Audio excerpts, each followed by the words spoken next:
Merry Christmas. This is Omega Forever Prump, and I hope you're having a wonderful Merry Christmas. My family, well, this is my daughter and Mike, her boyfriend, and they're in Utah dealing with a family that passed away. Mike's great-grandmother. So I would like to talk about my family and the stories that we have handed down, and also talk about subscribing. That's right, subscribe, share, and comment. And also what would be nice is if you have a couple bucks, send it my way to my PayPal account, and I will be very appreciative. That will be a nice Christmas if you do so. Subscribe, share, ring the bell, and make my day. This is my dog. That's Kelly. Well, anyway, I would like to talk about as a child for me, I think Christmas was really celebrated. All the problems that would be in the months before would be forgotten. I lived in California.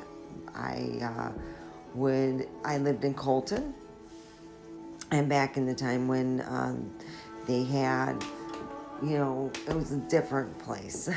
Anyway, that's from a friend of mine's house where we had our bunco game, and that's where some of the pictures are showing from.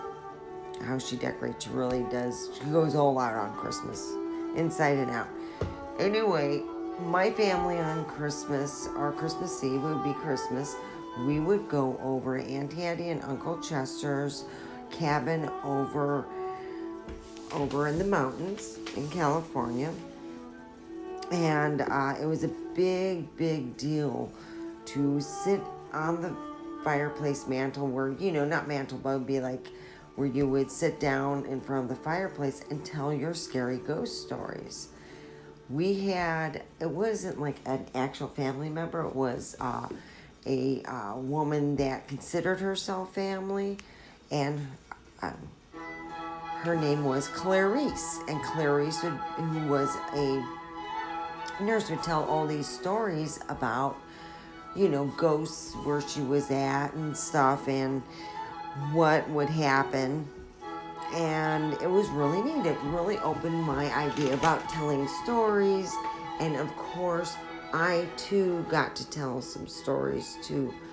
It was really nice to sit there and say all these stories at Auntie Addie's and Uncle Chester's place. But that was one of the things that we got to do. If we didn't go over to Auntie Addie's and Uncle Chester's place, it was my grandparents' house. And they too had a fireplace, and to sit in front of the fireplace and tell your ghost stories was the most amazing thing, because you were like, it was really a neat thing. People thought, wow, that's neat. You had that experience. So when I became older, I got to tell them my ghost stories. And it was neat because it was like a rite of passage. My grandmother would cook. She loved to cook from November all the way through to December. I grew up with a house full of good smelling food and a lot of Christmas cookies. I never had to worry about, where anything was coming from. I was always taken care of as a kid. And I never thought of this, but there's a lot of kids now who are not taken care of, and they don't have that kind of life. But what I also had as a child, from remembering all the things that I had, was my grandparents who were taking care of me while my dad was making a life for himself, because he had divorced my mom and had custody of my brother and myself. Voldemort and I had custody with my dad, and apparently I was staying with my grandmother, and Voldemort was staying with Aunt Kenny and Gingy. Well, anyway, my grandfather and Auntie Addie and my grandfather would have who could get the biggest Christmas tree. And being that my grandfather built the house on 575 Grand Avenue, I don't understand why he didn't make it much bigger for the ceiling, being that he built it. maybe he just didn't feel that they were going to have, who's going to have the biggest tree, because we ended up having that tree on the back balcony because we couldn't fit it in the house. It was way big.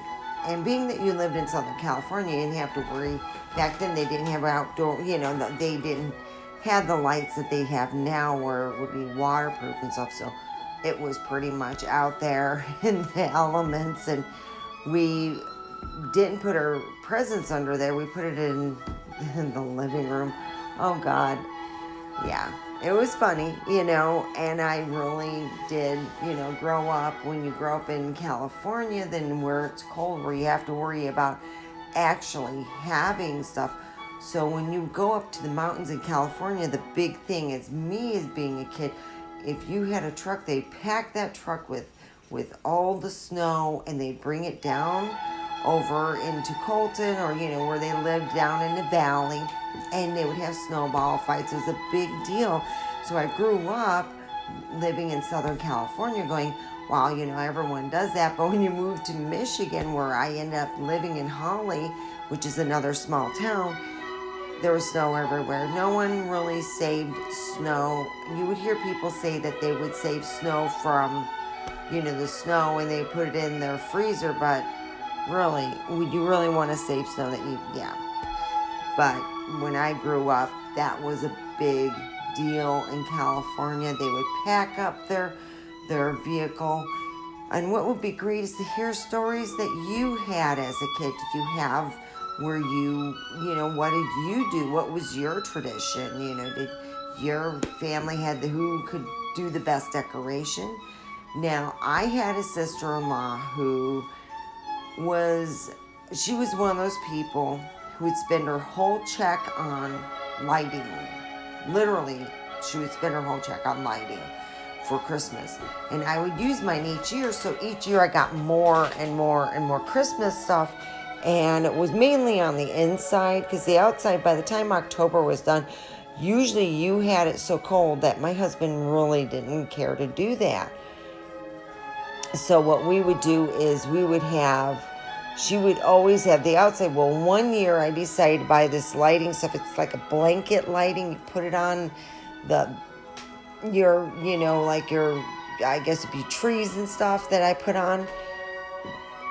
We had to cut them off the tree, and it literally, while we were cutting them off, the blanket, they ended up being ruined, and we never bought that again. That was like, I think, $100 thrown away.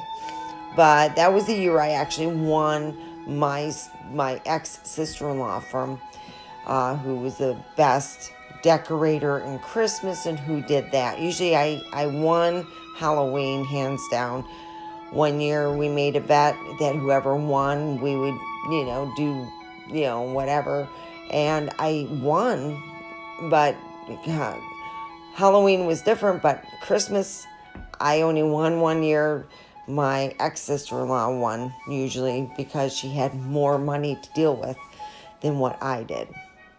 So, as in dealing with my husband's, usually when I became older as an adult, we would have Christmas Eve where I would go to my dad's house, and Christmas Day was always at my mother-in-law's house until my ex-sister-in-law would want to change it one year, and that's the year that that's the year my dad and his wife at that time bought me a lot of stuff, bought the family. It was like back when, you had the DVD player that you could take. It was a little one with a little screen. I used to take it for the kids and stuff.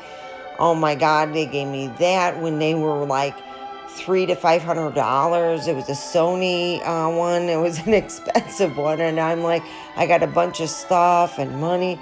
And my sister-in-law wanted to show what her family got her. I go, oh hell, I outdid you this year. But the whole thing is, Christmas is to be with family or friends or people that you love, to enjoy good food and drink. My family never made a big deal about having a bunch of presents and stuff. They made a big deal about the food. My family made a huge deal about having enough food, because my grandparents went through the Depression. So for them, a big Christmas with food was meaning you had it made. And it was a big deal. So don't forget, subscribe, like, share your comments, if you did something different, if you're starting something new as maybe lighting or seeing who can win in lighting ceremony. Have a wonderful day.